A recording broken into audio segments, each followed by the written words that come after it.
उत्तर प्रदेश की इस खास बहस में आपका स्वागत है। मैं हूं आपके साथ रोहित झा। आपको 3 साल पहले की तस्वीरें दिखाते हैं, कोरोना काल की तस्वीरें। वो तस्वीरें जिसे देखकर हर कोई दहल गया था। सभी के जहन में उस महामारी का डर समाया है। उस वक्त सभी एक दूसरे से दूर भाग रहे थे, सोशल डिस्टेंसिंग की जा रही थी। ऐसे में हमारे डॉक्टर्स किसी भगवान से कम नहीं थे। उत्तर प्रदेश की बात करें तो यहां भी कोरोना काल में 5,000 संविदा स्वास्थ्य कर्मियों की नियुक्ति की गई थी। सभी ने अपनी जान पर खेलकर मरीजों की जान बचाई, लेकिन 30 जून के बाद इनकी सेवा विस्तार नहीं की गई, यानी नौकरी से निकाल दिया गया। सोचिए इन पर क्या कुछ बीत रहा होगा। परिवार पर संकट होगा। लखनऊ में सैकड़ों संविदा स्वास्थ्य कर्मियों ने डिप्टी सीएम ब्रजेश पाठक के आवास का घेराव किया। वो डिप्टी सीएम के आवास के बाहर लाइन लगाकर बैठ गए और नौकरी बहाल करने की मांग करने लगे। वहीं यूपी एनएचएम के 17,000 स्वास्थ्य संविदा वेटिंग के अभ्यर्थी भी प्रदर्शन में शामिल हुए। मौके पर बढ़ती भीड़ और हंगामे को देखते हुए लोकल पुलिस के एक साथ गाड़ी के करीब पीएसी तैनात कर दी गई। डिप्टी सीएम के आवास पर हंगामे जैसे हालात बने, लेकिन भारी पुलिस बल की तैनाती के बाद संविदाकर्मी शांतिपूर्वक विरोध प्रदर्शन किया। करीब 11:45 बजे डिप्टी सीएम उनसे बिना मिले आवास से निकल गए और प्रदर्शनकारियों को पुलिस ने आवास से हटा दिया। स्वास्थ्य संविदा कर्मचारियों का कहना है कि नौकरी जाने के बाद हम सड़क पर आ गए हैं। हमारे परिवारों के सामने आजीविका का संकट आ गया है। हमने इतने साल तक काम किया, लेकिन हमें निकाल दिया गया। कोरोना काल जैसी भयानक महामारी में हमने जान जोखिम में डालकर काम किया। अब हमारे साथ अन्याय हो रहा है।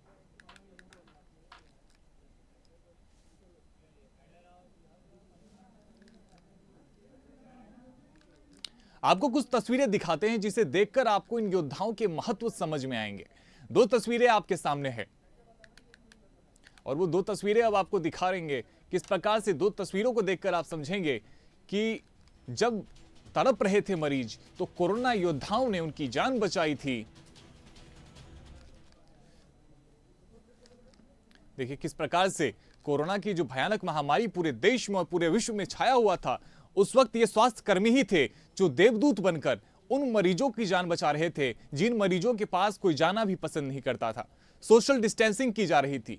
हर मरीज से 2 फीट की दूरी बनाई जा रही थी और इस बीच यदि उस मरीज के पास कोई जाता था, उसकी देखरेख करता था, उसके स्वास्थ्य की कोई चिंता करता था, तो वो थे कोरोना योद्धा, जिन्होंने अपनी जान को संकट में डालकर उनकी जान बचाई और हजारों लाखों मरीज जो कि कोरोना से प्रभावित थे, उन सब की जान को इन्हीं कोरोना योद्धाओं ने बचाई थी।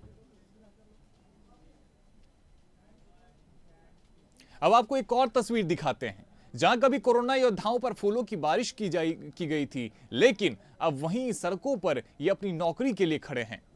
तो देखिए किस प्रकार से जब पूरे देश में कोरोना का महामारी छाई हुई थी, उस बीच किस प्रकार से हेलीकॉप्टर से फूलों की बारिश हुई थी और आज वही कोरोना के योद्धा जो है वो सड़कों पर नौकरी के लिए दर दर भटक रहे हैं, सड़कों पर प्रदर्शन करने को मजबूर हैं और कोई इनकी सुनने वाला नहीं है। 5,000 से ज्यादा कोरोना के जो योद्धा हैं, जो संविदा कर्मचारी हैं, वो अपनी मांगों को लेकर सड़कों पर उतरे हुए हैं और वो प्रदर्शन कर रहे हैं।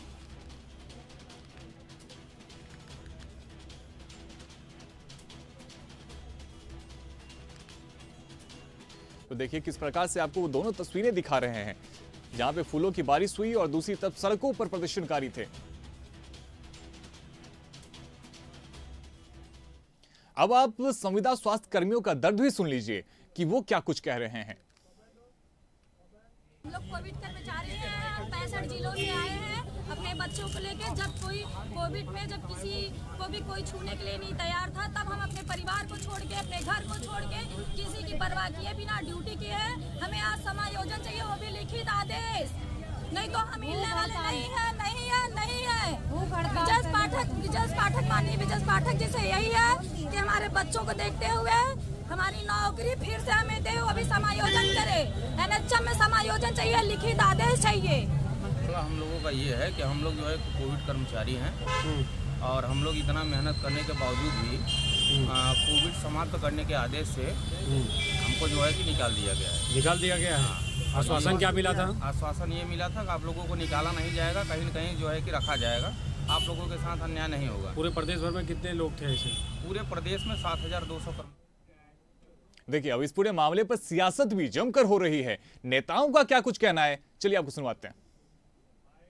कोरोना काल के दौरान जिन स्वास्थ्य कर्मियों ने अपनी जान की परवाह ना करते हुए भी लोगों की सेवा की और सेवा धर्म और सेवा भाव से उनके साथ उनके परिवार से भी बढ़कर साथ निभाया। जिस समय लोगों के परिवार एक दूसरे को पूछ नहीं रहे थे, ऐसे समय पर उन्होंने काम किया, रोगियों की सेवा करी। क्या सरकार आज इतनी निष्ठुर हो गई है कि ऐसे लोगों को भी समायोजित नहीं कर पा रही है? सरकार ने इनसे वादा किया था कि इन्हें समायोजित करेगी और आज वो सही वक्त है कि सरकार इनके प्रति अपने सम्मान दिखाए और सरकार इन्हें समायोजित करे। ये कहाँ जाएंगे? ये कौन सी दरबदर की ठोकरें खाएंगे? आपको जब ज़रूरत थी तब आपने इनका इस्तेमाल किया और आज आप दूध में पड़ी मक्खी की तरह इन्हें बाहर नहीं निकाल सकते। इनके लिए आपको सोचना ही होगा। जिस तरीके से कोरोना काल में डॉक्टर्स ने, पैरामेडिकल स्टाफ ने, 4th क्लास के कर्मचारियों ने मेहनत करके देश की सेवा की थी, मरीजों की सेवा की थी, अपनी जान को जोखिम में डाल के, तब सरकार उनकी प्रशंसा कर रही थी। और आज उन्हीं कर्मचारियों को बाहर करने का काम भारतीय जनता पार्टी की सरकार में हो रहा।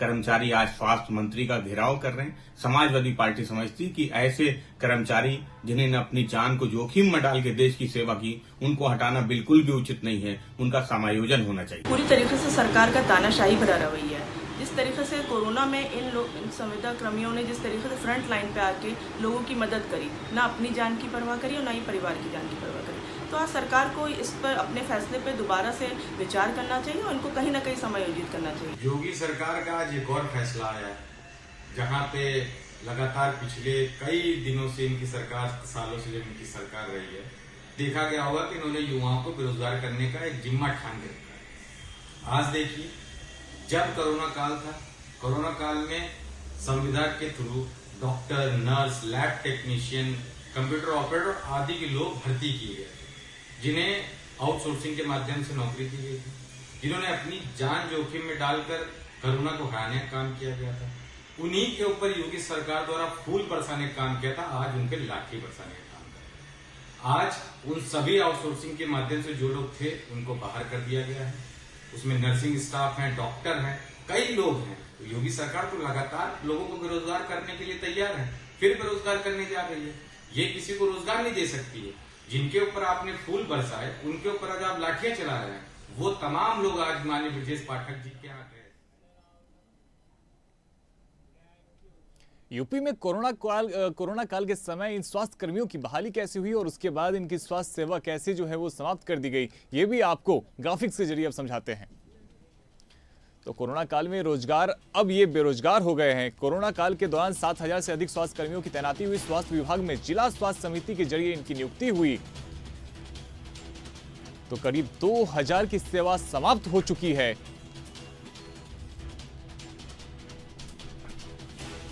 तो वहीं अब कोरोना खत्म होने के बाद 5,000 स्वास्थ्य कर्मियों को रखा गया था और इन सभी को राष्ट्रीय स्वास्थ्य मिशन और से 3-3 महीने का सेवा विस्तार दिया गया था।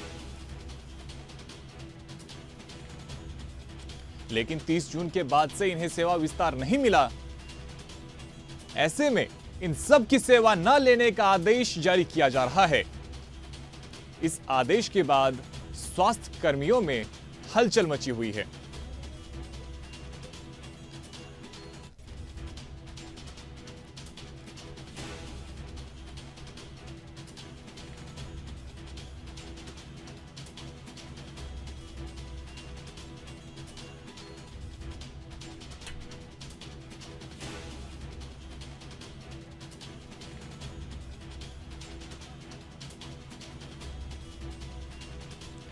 देखिए किस प्रकार से आपको लगातार बता रहे हैं कि कैसे इन संविदा कर्मचारियों को रखा गया था और उसके बाद कैसे उन्हें हटा दिया गया था और अब वो स्वास्थ्य कर्मी कहीं ना कहीं बेरोजगार हो गए हैं और अब अपनी नौकरी के लिए सड़कों पर उतर आए हैं।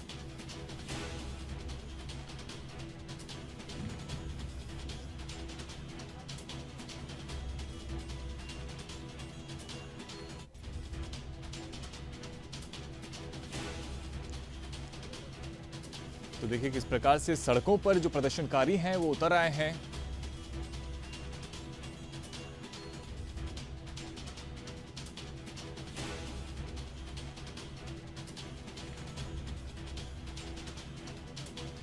हमारे साथ संविदा स्वास्थ्य कर्मचारियों की आवाज बनकर योगेश पांडे हमारे साथ आए हैं।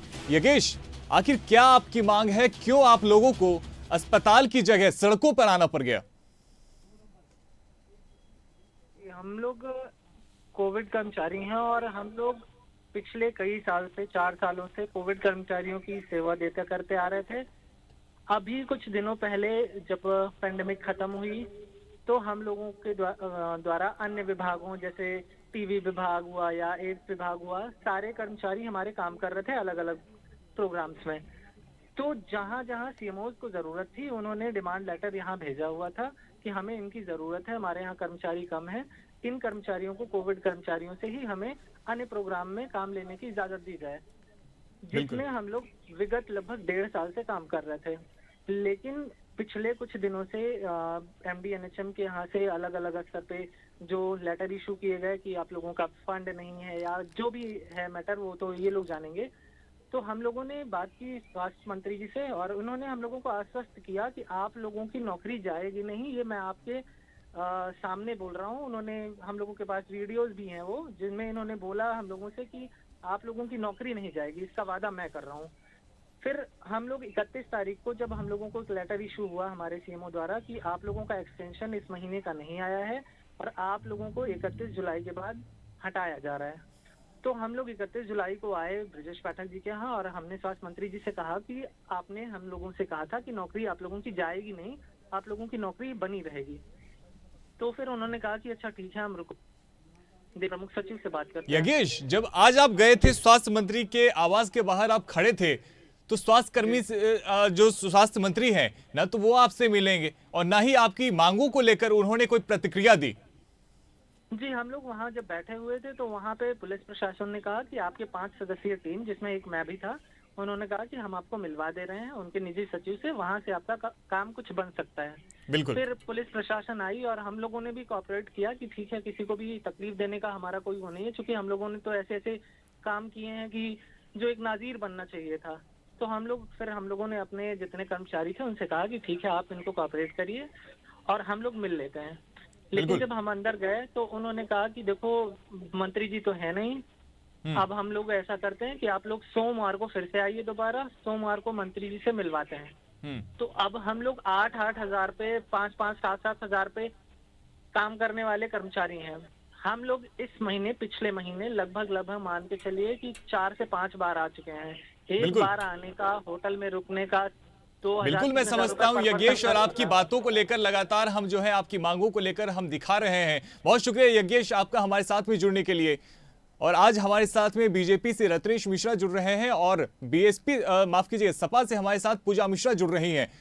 पूजा, देखा आपने किस प्रकार से यज्ञेश को आप सुन रही थी जो अपनी मांगों को लेकर सड़कों पर उतरे हुए थे और वो कह रहे थे कि स्वास्थ्य मंत्री उनसे मिलने भी नहीं आए। यानी कि आप समझिए कि कितने व्यस्त रहे होंगे वो, या किस प्रकार से उनको नजरअंदाज किया गया था। स्वास्थ्य कर्मचारी जो थे वहां पर केवल उनकी एक मांग थी कि स्वास्थ्य मंत्री उनसे थोड़ी देर के लिए मिल ले, उनको आश्वासन दे दे, जो आश्वासन वो बार बार दे रहे थे कि आपकी नौकरी कहीं नहीं जाएगी। लेकिन उन्होंने थोड़ा सा भी अपना वक्त इन कर्मचारियों को नहीं दिया। जी रोहित जी, आपको नमस्कार और भाजपा के प्रवक्ता को भी नमस्कार। एक और एक कुछ इशू है मॉड्यूल। बिल्कुल पूजा जी। जी रोहित जी, रोहित जी, देखिए भाजपा की जो नीति और नियति है, इनकी प्रवृत्ति ही यही है। जो आपने कहा ना कि कोविड के जो संविधा पे थे उनको आश्वासन दिया गया, फिर उनको दूध में से मछली की तरह से निकाल दिया गया। पहली बात रोहित जी, ये जानना बहुत जरूरी है कि जो कर्मचारी ये जो संविधा पे थे, चलो तो कम से कम इनके पैसे आ रहे थे।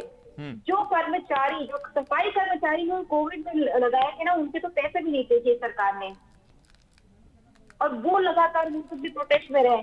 अब इनको दिया था इन्होंने आश्वासन, और आज माननीय स्वास्थ्य मंत्री जी इनसे मिले भी नहीं, और ये आगे भी नहीं मिलेगी, क्योंकि भाजपा की जो प्रवृत्ति है वो प्रवृत्ति है कि जो युवा है उनको बेरोजगार कर दिया जाए, उनको रोजगार ना ही दिया जाए। इसीलिए जो जितने भी युवा है उनको सड़क पे कर दिया हुआ है। और जो जहाँ तक बात है आप कोविड योद्धा की बात कर रहे हैं, और ये अलग अलग विभागों में कार्यरत है, और ऐसा भी नहीं है रोहित जी की इनके पास में चिकित्सा में सफिशिएंट लोग हैं, ये भी नहीं है। करोड़ों भारतवर्ष में खाली है, और 5 लाख 6 लाख जो है हर विभाग में।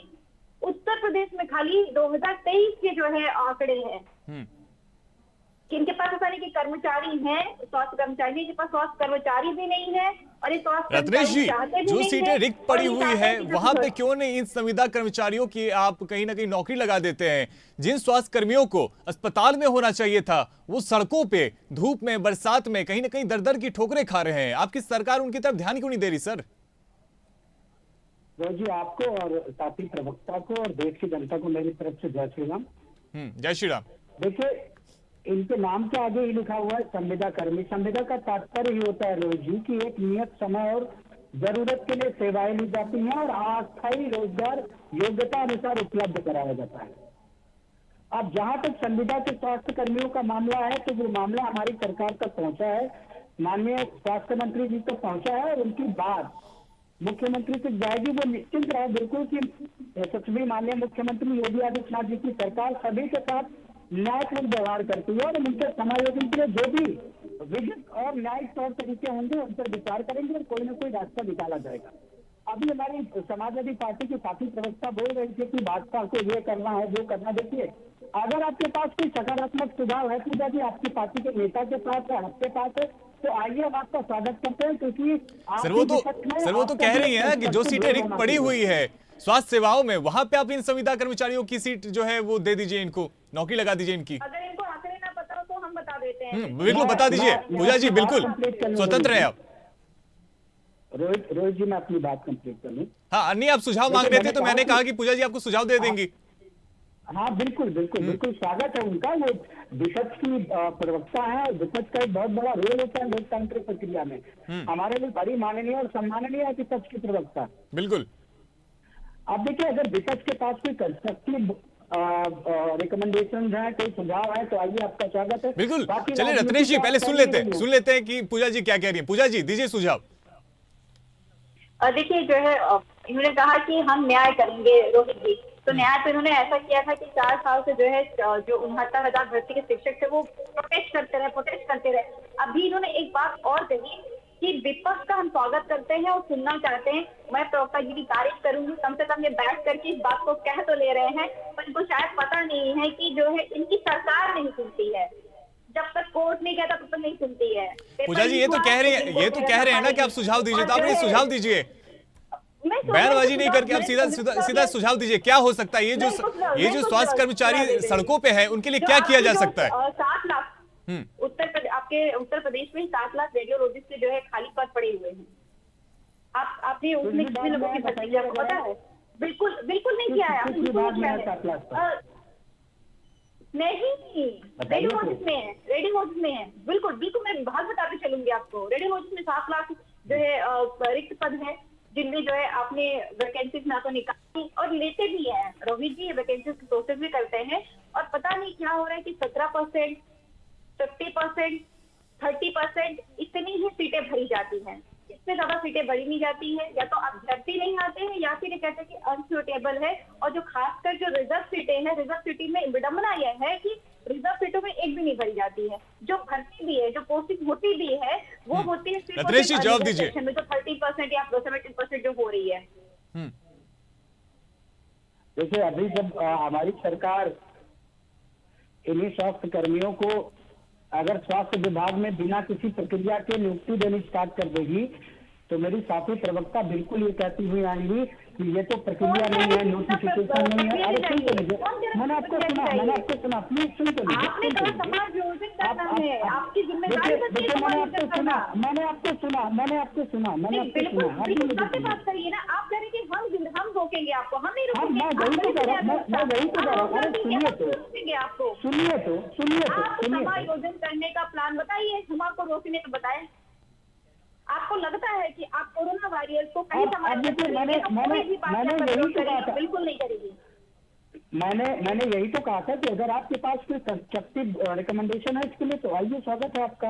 हो सकता है कि आप ही के माध्यम से रास्ता निकला है, लेकिन आपने नहीं बताया। सुन तो निकालिए, इनको प्रीवियस दीजिए। कोविड में सर्विस दी हुई है, उनको हम प्रीवियस देंगे, या फिर आपको तो क्रिएट भी करने की जरूरत नहीं है। वैकेंसी यहाँ तो अवेलेबल है, या तो आपको अभ्यर्थी नहीं मिल रहे हैं, आप उनको पोस्टिंग नहीं पा रहे, इनको तो एक्सपीरियंस भी है। और आपने देखा इस समय में ठीक है पूजा जी, अब रत्नेश जी को भी सुन लेते हैं। रत्नेश जी, बोलिए तो बिल्कुल ग्राउंडेड लॉजिकल बात करेंगे। बोलने दीजिए, अन्यथा ये कहेंगे कि लोकतंत्र में बड़ी इनका जो गला है घोटा विडंबना है वो बोलने विडंबना से मैं जवाब ग्राउंडेड दूंगा। और लॉजिकल बात नहीं करते हैं। प्रैक्टिकल, ग्राउंडेड, फैक्ट वाइज और लॉजिकल बात करिएगा। अब मैं जवाब दूं?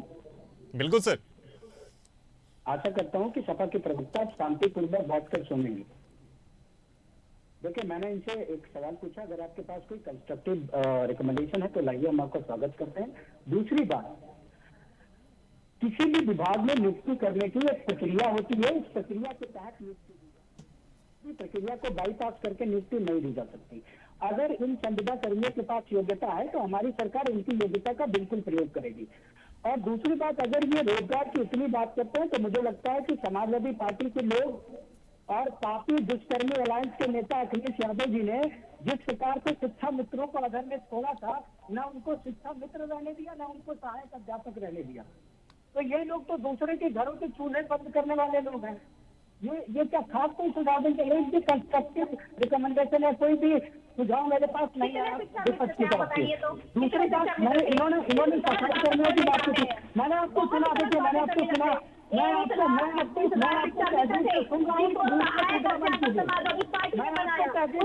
आपकी सरकार आते ही सबसे पहला कार्य आपने क्या किया? आपने उठा करके उन अध्यापकों को 1,25,000 पार्टी के सहायक अध्यापक बनाया था, हमारी सरकार थी तब 16 लाख शिक्षक सहायक कर्मचारी थे। आपकी सरकार है 14 लाख शिक्षक कर्मचारी है। आप जब स्टूडेंट और शिक्षक का अनुपात नापते हैं तो आप जो है शिक्षा मित्रों को मानते हैं कि वो शिक्षक है। पूजा जी सुन भी लीजिए ना, पूजा जी सुन लीजिए। दिखाना होता है, आपने निकाल के रखा ना। देखिए रोहित जी, शिक्षा मित्रों से अगर ये बात करेंगे तो इनको ये बताना पड़ेगा कि सहायक शिक्षक समाजवादी पार्टी ने बनाया था, उसके बाद उनकी सरकार बनते ही पहला कार्य उन्होंने किया 1,36,000 शिक्षा मित्रों को बाहर उठा करके फेंकने का कार्य किया। फिर उन्होंने प्रोटेस्ट किया था, बहाली थी और फिर शिक्षा मित्र के पद पे बहाली थी। रत्नेश जी देखिए, जब ये अपनी मांगों को लेकर संविदा कर्मचारी सड़कों पे उतरे थे और स्वास्थ्य मंत्री के घर के बाहर ये थे, तो कहीं ना कहीं स्वास्थ्य मंत्री को आपको नहीं लगता कि 2 मिनट का समय निकाल के इनके पास में जाना चाहिए था, आश्वासन देना चाहिए था, जो आश्वासन ये बीते कई महीनों से दे रहे थे, कह देना चाहिए था कि आपकी नौकरी कहीं नहीं जाएगी, आपके लिए कोई सरकार योजना बना के आ रही है, आपके लिए कोई योजना बनाया जा रहा है, जैसा कि आप टीवी पे बैठ के कह रहे हैं। कहीं ना कहीं ब्रजेश पाठक जी को भी सेम चीज कह देना चाहिए था। देखिए रोहित जी, मैं पहले एक चीज और कंफर्म कर दूं, संविदा शब्द का वो मैं समझ गया सर, लेकिन आप ये भी तो समझिए कि जिस वक्त ये पूरा देश इस महामारी से जूझ रहा था, उस वक्त इन लोगों ने कितना खून पसीना बहाया था सर। अब इन्हें सड़कों पे तो नहीं छोड़ सकते ना सर। सुन रहा हूं सर, मैं बिल्कुल सुन रहा हूं आप, लेकिन संविदा शब्द का जो अर्थ बता रहे हैं मैं बता रहा हूं, लेकिन आप देखिए भी तो सामने कौन खड़ा है। अब उन्हें सड़कों पे तो नहीं छोड़ सकते ना, लेकिन कुछ तो उनके लिए आप सोचिएगा, कोई तो योजना लाइएगा। उन्हें आप क्या कहिएगा कि आपको हमने टेम्पररी रखा था तो अब हम आपका इस्तेमाल नहीं कर सकते, जिस समय पे हम आपका इस्तेमाल कर सकते थे हमने आपका इस्तेमाल कर लिया। देखिए, आपने मेरे प्रश्न का आधा से ज्यादा उत्तर स्वयं ही दे दिया कि जब जरूरत थी तो संविदा के आधार पर उनको रखा गया और उनको उसका वेतन प्रदान किया गया। संविदा का अर्थ ही होता है कि एक नियत समय के लिए, आपको परमानेंटली नहीं दी जा रही है या परमानेंटली नहीं दिया जा रहा है रोजगार, आपको एक नियत समय के लिए। कॉन्ट्रैक्ट के बिल्कुल उसके टर्म्स एंड कंडीशंस होती हैं, उन टर्म्स एंड कंडीशन को साइन करके ये संविदा कर्मी बैठे होंगे। फिर भी हमारी सरकार इनकी समस्याओं के क्या कहते हैं सोल्यूशन के लिए तैयार है। हम उसका एक रास्ता निकालेंगे। आपको अगर कहा जाए कि तुरंत कोई आए और तुरंत उसका सोल्यूशन दे दिया जाए तो ऐसा पॉसिबल नहीं है। विधिक प्रक्रियाएं होती हैं, एक पूरा सिस्टम होता है सिस्टम को रन कराने का। उसमें हम कह रहे हैं बार बार कि हम उनको समायोजित करने का रास्ता निकालेंगे।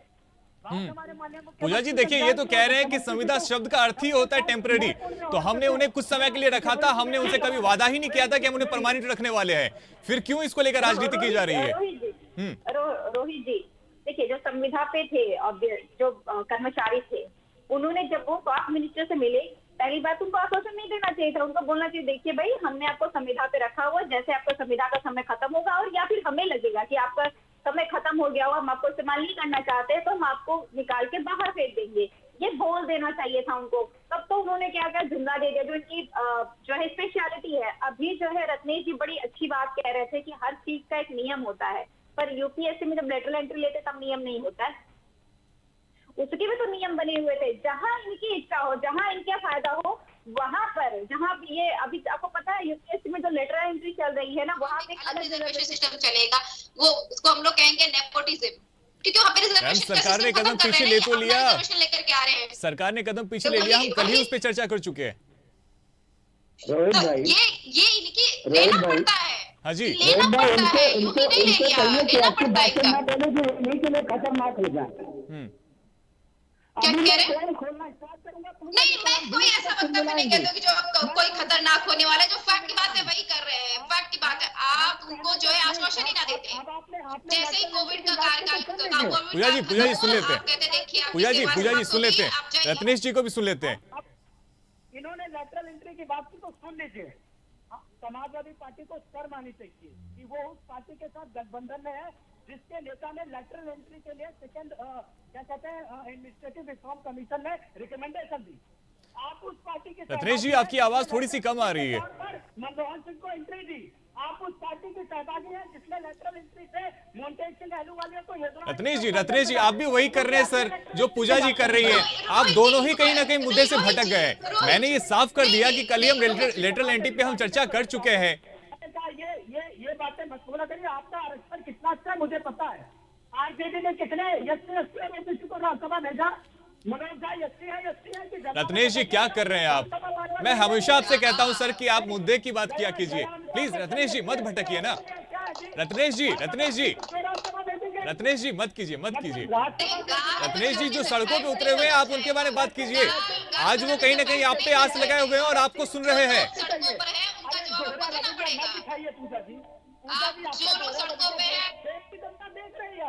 देश की जनता देख रही कि ओबीसी के नाम पे केवल अखिलेश यादव का पूरा परिवार खत्म जा रहा है। ओबीसी के नाम पे केवल तेजस्वी प्रसाद और उनकी दीदी जीजा और उनके मम्मी पापा जा रहे हैं। ना तो कोई मौर्य जा रहा है, ना तो कोई क्या कहते हैं निषाद जा रहा है। आप मत करिए, आप एक्सपोज हो जाएंगे ओबीसी एससी के मुद्दे पे। ठीक है, मुद्दे पे बात करते हैं सर। समय की कमी है सर। सुनिए, आप दोनों ही शांत हो जाइए। इन दोनों की ऑडियो डाउन कीजिए। सुनिए, हमारे पास में समय की कमी है। हमने आप दोनों को ही एक सार्थक चर्चा के लिए बुलाया है। जो सड़कों पे संविदा कर्मी हैं, जो कि अभी भी कहीं ना कहीं आस लगाए हुए हैं और सरकार से वो सुनना चाहते हैं कि सरकार उनके हित में क्या कदम उठा सकती है। हम कहीं ना कहीं उन पे बात करें। रत्नेश जी, समय बहुत कम है सर, आप ये बताइए कि सरकार के आगे की नीति क्या होने वाली है और सरकार इनके साथ में क्या करने वाली है? देखिए रोहित जी, मैं तो मुद्दे पे ही बात कर रहा था। मैंने लेटरल एंट्री तो शब्द का प्रयोग भी नहीं किया। सर अब मत जाते सर, नहीं जाते उन गलियों में प्लीज। समय बहुत कम है सर, प्लीज। नहीं जवाब देना जरूरी है क्योंकि ये सवाल पूछ के चले जाएंगे, जवाब नहीं देगा। सवाल तो सर मैं भी पूछ रहा हूँ। सवाल तो वो 5000 कर्मचारी भी पूछ रहे हैं जो सड़कों पे हैं। रत्नेश जी, सवाल वो 5000 कर्मचारी भी पूछ रहे हैं। आप उनके सवालों का जवाब दीजिए ना। मैं जवाब दे तो रहा हूँ रोहित जी। मैंने पहले ही लाइन में आपको इसका उत्तर दे दिया था कि हमारे माननीय यशस्वी मुख्यमंत्री योगी आदित्यनाथ जी तक ये मुद्दा पहुंच चुका है और हमारी सरकार सबके साथ न्यायपूर्ण व्यवहार करती है। हम किसी के भी साथ अन्याय नहीं करते, वो किसी भी धर्म का हो, किसी भी जाति का हो, किसी भी लिंग का हो, किसी भी समुदाय का हो। हमारी सरकार आर्टिकल 14 और 15 को कायदे से लागू करती है। इसीलिए परिवार ठीक है सर, आपने अपना रुख स्पष्ट कर दिया। पूजा जी देखिए, इन्होंने कहा है कि सरकार जो है इनके बारे में सोच रही है और सरकार ने पहले स्पष्ट कर दिया था। चूंकि ये बार बार कह रहे हैं कि चूंकि वो संविदा पे थे, वो कम समय के लिए थे, वो एक लिमिटेड समय के लिए थे, इसलिए सरकार उनके बारे में उस वक्त पे बहुत ज्यादा रोड मैप बना नहीं पाई थी। अब उनके बारे में सोचा जा रहा है। पूजा जी देखिए रोहित जी, जब ये संविदा पे थे तो कोविड काल में थे। कोविड काल के बाद में आपको ही पता है कि रोहित जी 2000 लोग जो है उन्होंने अपनी सर्विस को एंड कर दिया, वो चले गए। इसके बाद में 5000 लोगों को समावेश किया गया कि जहां उनको जरूरत थी इनको लिया गया। उसके बाद जब इनको पता चला कि जो है इनके कार्यकाल को टर्मिनेट किया जा सकता है, तो ये फिर मिले स्वास्थ्य मंत्री से और स्वास्थ्य मंत्री इनको आश्वासन दिया कि आप लोग परेशान मत होइए, आपका समावेशन किया जाएगा, बस आपको कहीं ना कहीं रखा जाएगा, आपकी या फिर एक्सटेंशन दिया जाएगा। लेकिन जब इनको अब निकाल दिया गया, इनके पास कुछ रास्ता नहीं बचा, तब जो है स्वास्थ्य मंत्री जी मिल नहीं रहे हैं, तो जिम्मेदारी तो लेनी पड़ेगी उनको। बिल्कुल ठीक है, हमारे पास समय इतना ही है। रत्नेश जी आपका भी हमारे साथ में जुड़ने के लिए बहुत बहुत शुक्रिया और पूजा जी आपका भी हमारे साथ में जुड़ने के लिए बहुत बहुत शुक्रिया। तो देखिए 5000 से ज्यादा जो संविदा के स्वास्थ्य कर्मचारी हैं वो भी सड़कों पे हैं, प्रदर्शन कर रहे हैं और वो कहीं ना कहीं सरकार से मांग कर रहे हैं कि उनके बारे में कुछ सोचा जाए। ये ठीक है कि वो संविदा कर्मचारी थे, वो कुछ समय के लिए थे, लेकिन ये भी देखना बेहद जरूरी है कि वो किन परिस्थिति में थे और किस समय वो हमारे साथ में जुड़े हुए थे। उस वक्त जब ये पूरा देश कहीं ना कहीं उस बीमारी से जूझ रहा था, उस वक्त वो दिन और रात एक करके 18 से 24 घंटे की वो नौकरी कर रहे थे, उन मरीजों के पास जा रहे थे जिनसे कि पूरा देश दूर भाग रहा था, उसकी वो सेवा कर रहे थे। और सरकार सिर्फ ये कह के नहीं बच सकती कि चूंकि हमने उन्हें संविदा पे रखा था इसलिए उनके बारे में हमने कोई रोड मैप नहीं बनाया था। तो फिलहाल मेरे साथ इस चर्चा में इतना ही। आप देखते रहिए इंडिया अहेड। धन्यवाद।